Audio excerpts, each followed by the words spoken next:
Hey there everyone, PhilChill here and welcome to my channel. Today we are back with another Stardew Valley video, but this time we'll be ranking the farm layouts in the game. This is done purely by my own opinion, since I know that everyone would have a different choice in their own game. And I wanted to make this video for a while in hopes of helping out newer players out there with their choice of a farm for their start. After the 1.5 update, there's a total of 7 farm layouts to choose from, which all have their own pros and cons. We'll be starting this ranking from the bottom to the top, making sure to explore all of those positive and negative sides so you, the viewer, can choose better when starting a new farm. At the 7th spot, we have the Riverlands farm, since it's one of the hardest farms to start off properly, since the waterways take up a lot of space from the farm, leaving you with only a few places that you can build on and farm as well. It's not recommended for beginner players, but you can still give it your best. The whole farm is like a maze without any direct route to and from your house, which adds on the challenge.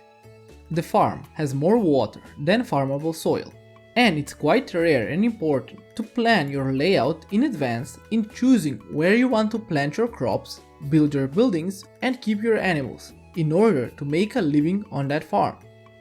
This farm layout was made with fishing in mind, but most of the time you won't even fish since it won't be worth it in the long run. Even if you place crab pots all around it, it won't be profitable since you will spend a lot in order to craft those as well. So it's a farm with quite a challenge in order to start properly.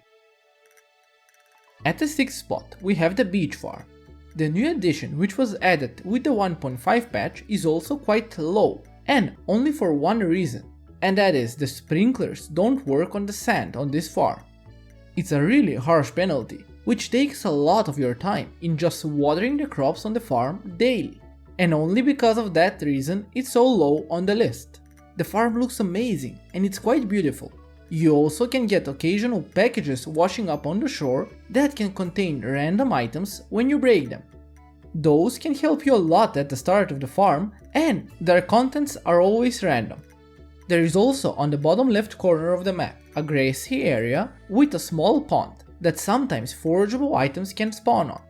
The only place that you can use sprinklers on this farm is a small bench of soil above the mentioned pond, where you can plant crops and use sprinklers there, but it's still not enough to make up for the harsh penalty that you can't use sprinklers on this farm, because in order to make a lot of money in the long run, you'll still need to plant on the sand.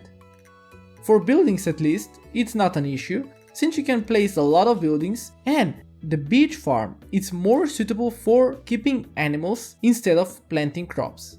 So you can get a lot of barns with pigs and start your pig madness there. At the 5th spot we have the wilderness farm. The wilderness farm is quite straightforward. You have a large pond in the middle, as well as a pond in the bottom southwest corner of the farm. By fishing in the pond, you can catch mountain lake fish. And there are a lot of cliffs that limit the farmable area of the farm, increasing the difficulty of this layout.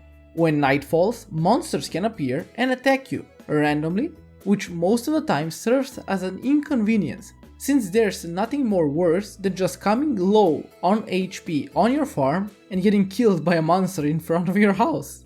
The most benefit that you can get from the monsters are from the wilderness golems, which have a chance of dropping some mixed seeds when killed, and this can be quite a benefit early on in your playthrough. But afterwards, it won't be that useful since you can just buy your seeds from Pierre's when you have enough money, and those monsters can only serve as a major inconvenience then.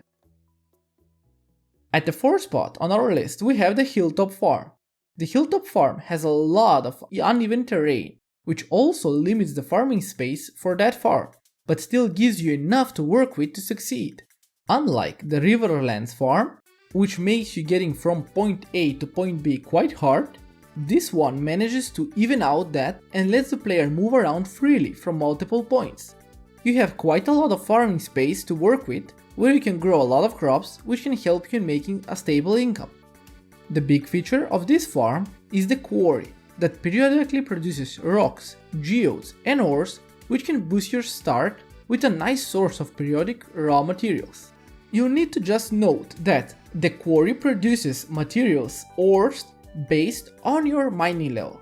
So when you level up your mining, the quarry levels up with you, producing higher level materials, like for example, you start out with copper, then with iron, then with gold, and then iridium. The Hilltop farm aesthetically looks really amazing, with a river running through it, making a lot of combinations possible with decorations. So it's a really nice farm to start your journey in Stardew Valley. At the third spot, we have the Four Corners map. This map was made mostly for a multiplayer game where the whole farm layout is divided to 4 sectors, and each sector has its own look. The farm is quite huge, giving you a lot of farmable soil which you can use to get a stable income. The divided look has a certain feeling and it helps you a lot when you want to choose where to build or grow some of the things you want. The need for you to build fences or things like that is gone, since there is a natural wall of stone going in 4 directions. This is the most optimal farm when used for a co-op game, giving you the natural choice for every player and limiting their farming place. I quite like the Four Corners layout since it has some nice places that you can make even better when you start decorating. This farm layout is perfect for new players as well as the returning ones which want to try out something new. At the second spot, we have the Standard Farm, which is one of the best farms to begin your journey in Stardew Valley. The Standard Farm doesn't have anything except farmable soil, which is the best for all those money-hungry players out there, since you can just use up every square inch of land and plant it with crops, making you a ton of money in the process. The downside of the Standard Farm is its look, mostly since there's no variety in it and you will need to come up with your own ways to make the farm look the way you want it to. The huge quantities of gold you would be making with this farm can help you achieve that, since you will be able to unlock most of the endgame equipment, buildings and crops more easily, since you would have a more easier access to gold than on the other farm layouts. This one is one of my favorite layouts as well, since you can manage to make it just the way you would want it to look like. And at the first place we have the Forest Farm. The Forest Farm for me is on the first place because of its look, since it makes a great combination between nature and farmable soil, giving you a perfect balance between them. The farm border is made from trees and foliage, giving you a secret woods vibe, and there are a few forest clearings where you can find a bunch of stuff, like forageable items, weeds that always drop mixed seeds, and 8 renewable large stumps, which can be an awesome source of hardwood early on in the game, before even getting access to the secret woods. When fishing, you can catch cindersap forest spawnfish, but there is also a chance to catch a woodskip, which is also important for the community center bundles. I just love the forest farm layout, since you have loads of farming space that you can use in combination with the forest clearings, and it has a really beautiful look in every different season. Well, those were my thoughts on the farm layouts of Stardew Valley.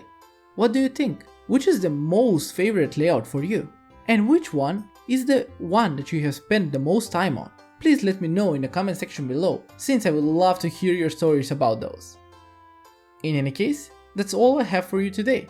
If you want to see more content like this, consider subscribing to my channel, since it helps me out a lot. And if you enjoyed the video, don't forget to leave a like. I hope you have a great day, and I will see you all in my next one. But till then, stay safe.